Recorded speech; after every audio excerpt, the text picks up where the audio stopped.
갈등의 싹이 트려고 할 때, 누군가와 맞서게 될 때, 이 주문을 마음속으로 3번만 반복하세요. 어떤 언어로든 진심으로 3번만 되낸다면 여러분의 근심은 여름날 아침 풀밭에 맺힌 이슬처럼 사라질 것입니다. 우리는 모두 스님의 손바닥 안에 있었지요. 잠시 침묵이 흘렀습니다. 다들 숨죽이고 스님의 다음 말을 기다렸지요. 스님은 몸을 살짝 내밀더니 극적인 효과를 내려고 한 번 더 뜸을 들인 뒤 입을 열었습니다. 자, 다들 그 주문이 뭔지 궁금하시죠?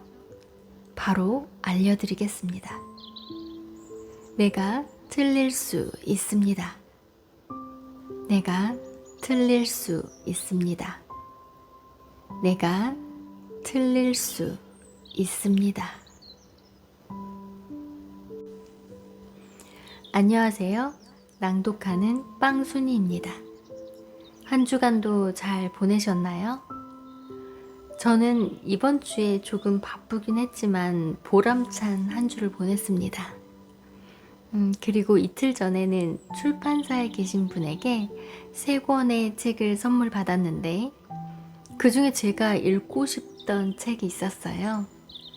2022년에 출간되어 그의 많은 분들이 읽고 추천해 주시기도 하고 23년에 꼭 읽어야 할 책 중 하나로 꼽았던 비온 나티코 린데블라드의 내가 틀릴 수도 있습니다 입니다. 스웨덴의 독자 중 한 분의 서평이 이 책의 모든 페이지에 줄을 그었다로 시작되는데요. 그래서 그런지 저도 읽어드리고 싶은 부분이 너무 많아 어떤 텍스트를 읽어드릴까 고민하다가 이분이 승려가 되기로 결심하는 과정을 그린 부분을 낭독해 드리려고 합니다. 그럼 책 속으로 들어가 보도록 하겠습니다.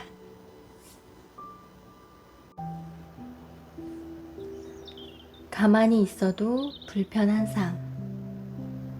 대학교를 골라갈 수 있을 만큼 좋은 성적으로 졸업했지만 딱히 장래 계획이 있는 것도 아니었습니다. 별 생각 없이 유망하다는 학위 과정을 몇 군데 지원했습니다. 공교롭게도 스톡홀름 경제대학의 입학시험이 시행되던 8월, 스톡홀름에 머물고 있어서 시험을 치르기로 했습니다. 금융과 경제를 공부해서 대기업에 취직하는 것은 아버지가 걸었던 길이었지요. 꼬박 하루에 걸쳐 여러 과목의 까다로운 시험을 치렀습니다. 다행히 시험을 제법 잘 봤는지 몇 달 뒤에 합격 통지서를 받았습니다. 다른 계획이 없었기에 입학해도 손해를 볼 일은 없을 것 같았습니다. 경제학은 언제나 유용해서 수많은 기회의 문을 열어준다고들 했으니까요. 하지만 스톡홀름 경제대학에 입학한 진짜 이유는 따로 있었습니다. 아버지가 저를 자랑스러워할 것 같았거든요. 23살 때인 1985년 봄에 학위를 받았습니다. 스웨덴의 노동시장이 호황을 누리던 시기였습니다. 기업체는 인재를 선점하려고 학교를 졸업하기도 전인 학생들을 채용했습니다. 5월의 어느 화창한 저녁, 스톡홀름 중심부인 스트란드베엔의 고급 식당에서 저는 중견 투자은행가와 마주 앉아 있었습니다.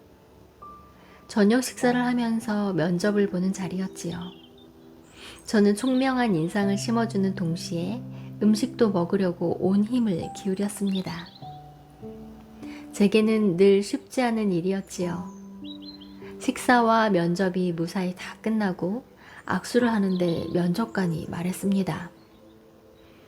이보게, 자네는 분명히 다음 면접을 보러 런던 본사로 오라고 요청받을 걸세. 그런데 그 전에 자네에게 충고 한마디 해도 되겠나? 예, 얼마든지요. 런던의 내 동료들과 면접을 볼 때는 업무에 좀 더 관심이 있는 척하게 그분이 어떤 의미로 하는 말씀인지는 물론 알아들었지만 막상 누군가가 저를 이렇게 꿰뚫어 보자 당황하고 말았습니다. 당시 저는 다른 제 또래 젊은이들처럼 어른이 된다는 것이 뭔지 알아내려고 애쓰고 있었습니다. 그러려면 결국 어설픈 대로 전력을 다하는 수밖에 없었지요. 때로는 관심이 없는 일에도 관심이 있는 신용을 해야 할 때도 있었습니다. 그날 밤엔 제 연기력이 상대의 기대에 미치지 못했나 봅니다. 그래도 일이 잘 풀려서 저는 몇 곳에 더 합격했고 얼마 뒤 일을 시작했습니다. 그로부터 몇 년이 지난 5월 어느 일요일 오후 스웨덴에서 가져와 여기저기 긁힌 자국이 있는 붉은색 이케아 소파에 누워있는데 열린 창문으로 따뜻한 바닷바람이 살살 불어왔습니다. 거대 다국적 기업의 에스파냐 지사에서 근무하고 있던 때였습니다. 회사에서 차량을 지원해 주었고 전담 비서도 있었습니다. 출장 다닐 땐 비즈니스석을 이용했습니다. 해변에 멋진 집도 있었지요. 2달 뒤엔 당시 스웨덴 최대의 가스 업체였던 AGA 자회사의 역대 최연소 재무 담당 최고 책임자가 될 예정이었습니다. AGA 사보에 제 특집 기사가 실릴 정도였으니 겉보기엔 확실히 성공 가도를 달리고 있었어요. 그때 제 나이가 겨우 만 26이었습니다. 주변에서 볼 때는 그림처럼 완벽한 인생이었습니다. 하지만 겉보기에 성공한 사람 대부분이 결국엔 깨닫게 되지요. 성공이 행복을 보장하지 않는다는 사실을요.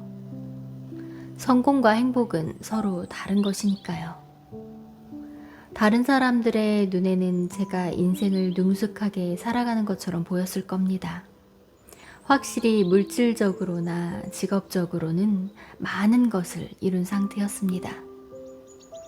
대학을 졸업하자마자 3년 동안 6개의 나라를 돌면서 치열하게 일했습니다. 하지만 매 순간 엄청난 의지력과 자제력을 발휘해서 겨우 버텨낸 거였죠.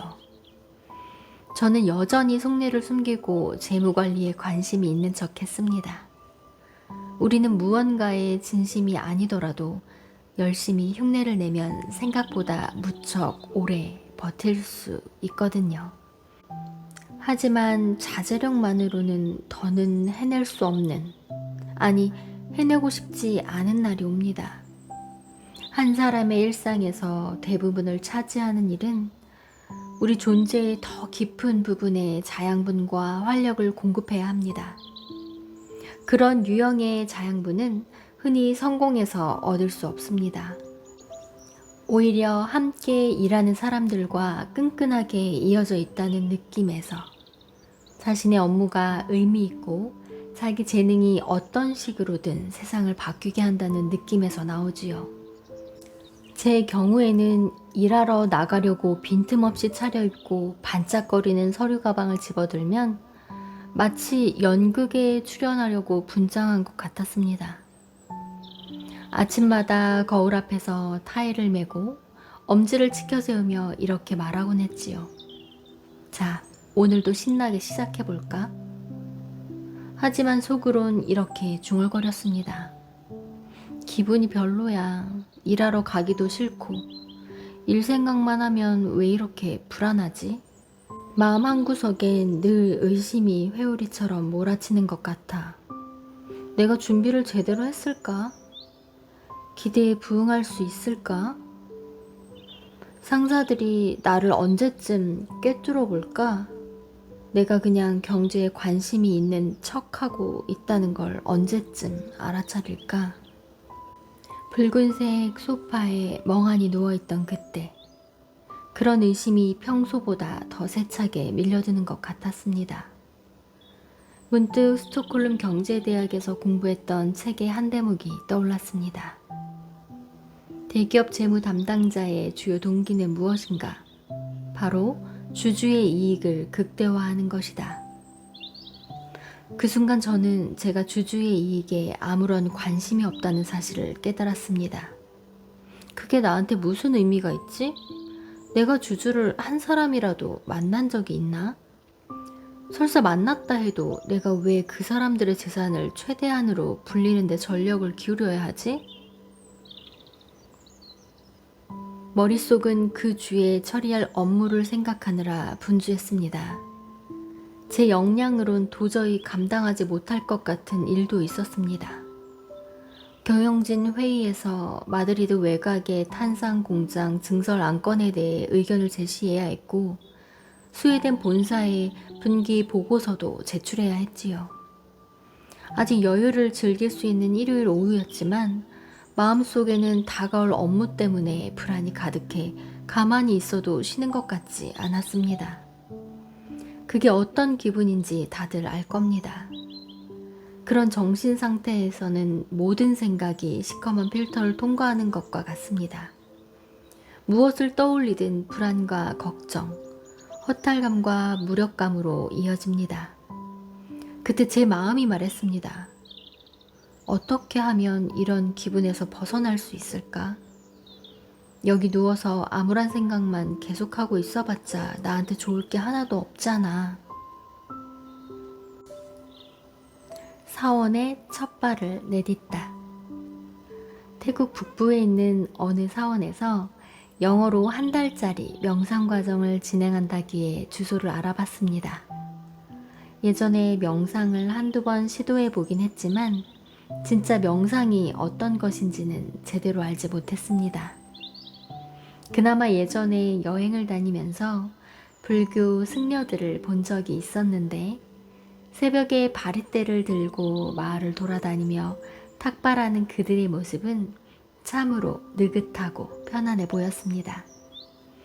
꼭 승려가 아니더라도 태국인에게는 전반적으로 제 마음을 사로잡는 묘한 특성이 있었습니다. 다들 현재 처한 삶을 그대로 받아들이는 듯 평안해 보였습니다. 그들의 말과 행동에는 스웨덴에서 태어나 살아가면서는 별로 접하지 못했던 여유와 안정감이 묻어났습니다. 어렸을 때부터 제 안에선 늘 뭔가 부족하다고 속살거리는 목소리가 들렸습니다. 말귀를 못 알아듣거나 실수를 저지르는 등 당황하거나 멍청한 짓을 저지를 때마다 그 목소리는 더 커졌습니다. 반면에 무언가를 성공적으로 해냈을 때는 잠잠해졌고요. 당시에도 저는 그게 저라는 개인의 문제가 아니라 문화적 소산임을 알고 있었습니다. 제가 자란 세상에서는 가혹한 내적 비평가에 끊임없는 불평이 시달리는 사람이 많았습니다. 의도치 않게 지극히 사소한 실수를 저지를 때조차 가차없이 비난을 던지는 목소리와 함께 살아가는 것이죠.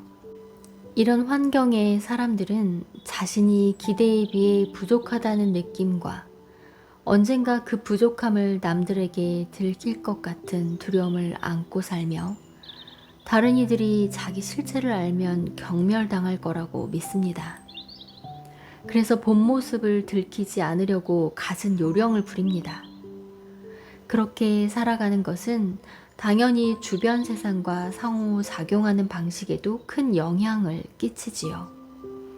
그때 만난 태국 사람들과 대조해보니 이와 같은 특성은 더욱 두드러졌습니다. 쉽게 설명하자면 태국 사람들은 제가 자란 문화권의 사람들보다 자기 자신을 훨씬 더 좋아하는 것 같았습니다. 세상이 자신을 있는 그대로 환영한다고 진심으로 확신하는 서양인은 별로 만나본 적이 없었거든요. 태국 사람들은 어떤 모임에 참석하더라도 내가 여기에 있어도 될까? 나를 싫어하거나 예의가 없다고 생각하지 않을까? 하고 걱정하지 않는 것 같았습니다. 당연히 자신을 환영해 주리라고 확신하며 이렇게 말하는 것 같았지요. 어이, 내가 왔어. 반가운 일이지? 내가 끼니까 더 즐겁잖아. 다들 내가 와서 기쁘겠지? 당연한 소리지만 다들 나를 좋아할 거라고 믿어 의심치 않아. 다소 과장해서 묘사하긴 했지만 저는 태국인에게서 그와 같은 인상을 받았습니다. 그런 스스럼 없는 태도가 부럽고 좋았지요. 명상이 주는 혜택에 터무니없이 큰 기대를 안고서 사원에 도착했습니다. 치앙마이 공항 외곽의 작고 번잡한 마을에 있는 사원이었지요. 벼룩투성이 개들이 사방에서 컹컹 짖으며 음식물 찌꺼기를 받아 먹으려고 얼쩡거렸습니다. 게다가 사원 앞에선 지역 음악 축제라도 열리고 있는 것인지 때때로 전자음악이 연주되고 젊은이들은 무대에서 흥겹게 춤을 추었습니다. 제가 명상 과정을 듣기로 되어 있는 곳 바로 옆이었지요. 승려들은 줄곧 담배를 피우고 한담을 나누면서 소일하는 것 같았습니다.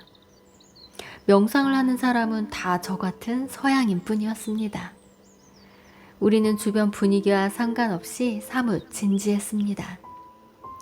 명상 수련 과정에 두 번째로 참여하던 날, 제 생각이 어떠했는지 비교적 정확하게 묘사하면 다음과 같습니다.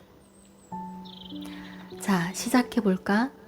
45분 동안 방해받지 않고 마음 챙김의 세계로 들어가는 거야. 호흡만 잘하면 돼. 그간의 절망은 이곳에서 다 떨쳐내고 새로운 사람으로 거듭나는 거야. 어쩌면 헤일리를 되찾을 수 있을지도 몰라. 숨을 들이마시고 내쉬고. 그나저나 오늘 점심은 뭘까? 어제 나왔던 음식은 고향에선 개도 안 먹을 정도로 형편없었어. 그런데 이 근처에는 나무마다 뜨거운 햇살을 받아 잘 익은 열대과일이 주렁주렁. 아니 집중해. 숨을 들이마시고 내쉬고.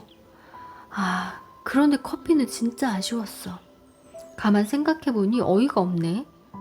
우리 같은 서양인 배낭족들이 자금을 대니까 이곳이 돌아가는 걸 텐데. 모금함은 우리가 다 채워주는데 네스카페 하나 변변히 대접하지 않는다니. 괜찮은 이탈리아산 커피 메이커를 하나 갖춰놓으면 투자금쯤은 금세 회수할 텐데. 코르타도, 카푸치노, 이런, 내가 지금 뭐 하는 거지? 명상하면서 더 높은 경지에 도달해야 하는데 이런 쓸데없는 생각에 관심을 빼앗기다니. 누가 나한테 사원 식단을 신경 쓰라고 했나? 그나마 아무도 못 들어서 다행이네. 난 누구보다 진지하게 명상해야 할 사람이야. 정신 차리고 다시 호흡에 집중해. 내 몸을 느껴보자. 다 내려놓고. 부처님은 내려놓는 걸 좋아하셔. 이제 본격적으로 시작하는 거야. 들이마시고 내쉬고. 그런데 왜 이렇게 지루하냐? 뭔가 일어나야 하는 거 아니야? 설마 이게 다라고? 내 안에서 불꽃이 터지려면, 천상의 쾌락에 도달하려면 얼마나 더 기다려야 하는 거야? 난 준비가 다 됐다고. 명상을 진지하게 시도해보면 놀라운 사실을 깨닫게 됩니다.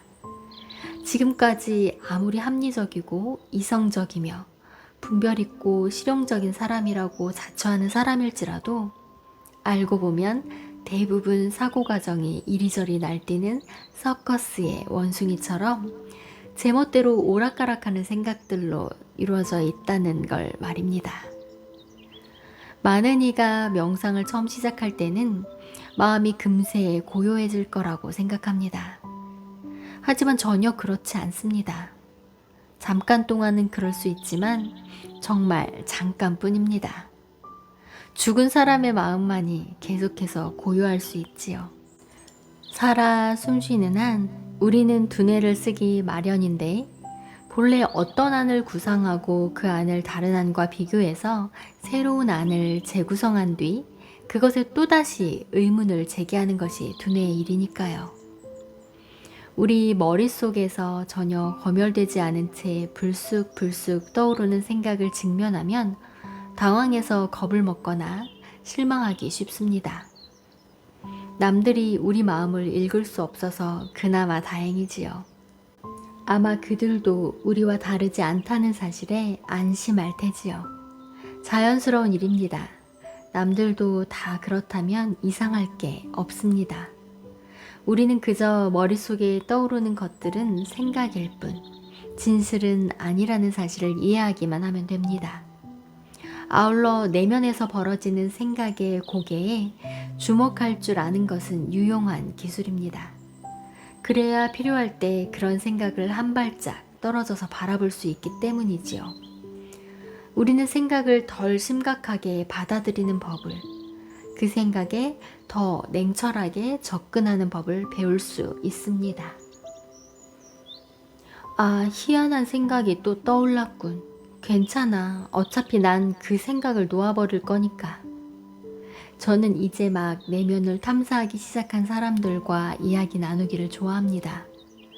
그들은 방금 그들의 머릿속이 얼마나 혼돈에 빠져 있었는지를 발견하고 자신과 자기 생각 사이에 거리를 두려워하는 사람들이지요. 머지않아 반드시 더 겸허해질 준비가 되어 있어요. 또한 자기 자신과 자기 신념을 너무 심각하게 여기지 않는 사람들과 함께 있는 것도 즐겁습니다. 우리는 서로 통하는 게 많지요. 말하지 않아도 이런 대화가 오가는 것만 같습니다. 난 아직 마음을 다 비우지 못했어요. 당신도 아직 마음을 다 비우지 못했군요. 난 그렇게 이성적인 사람이 아니에요. 당신도 그렇게 이성적인 사람이 아니군요. 난 이따금 엉뚱한 생각에 빠지곤 해요. 당신도 그렇군요. 난 어떤 일에 지나치게 감정적으로 반응하곤 해요. 당신도 마찬가지죠? 자신의 사고 과정을 한 발짝 떨어져서 바라볼 줄 알게 되고 다른 사람들도 자기와 똑같은 처지에 놓여 있다는 사실을 깨닫게 되면 우리를 갈라놓는 것보다 우리가 공유하는 것을 더 쉽게 알아차릴 수 있습니다. 우리가 어떤 사람이든 어디에서 왔든 어떤 이력을 지녔든 간에 우리의 내면이 작용하는 방식은 대체로 닮았습니다. 그 사실을 깊이 받아들이고 잊지 않는다면 더는 모든 것을 완벽하게 파악한 양 신용하느라 기진맥진하지 않아도 됩니다. 그 대신 다른 사람과 서로 돕고 나누고 진정으로 만날 수 있게 됩니다. 인공위성처럼 고독하게 홀로 부유하지 않는 대신 다른 사람과 치열하게 경쟁하는 대신 서로의 존재가 위안이 되는 관계를 맺을 수 있습니다. 실패를 두려워하지 않고 서로 배우며 살아갈 수 있습니다. 남들의 아름답고 뛰어난 점을 발견하고도 자신이 그들만 못하다는 내면의 속삭임에 더는 시달리지 않을 수 있습니다.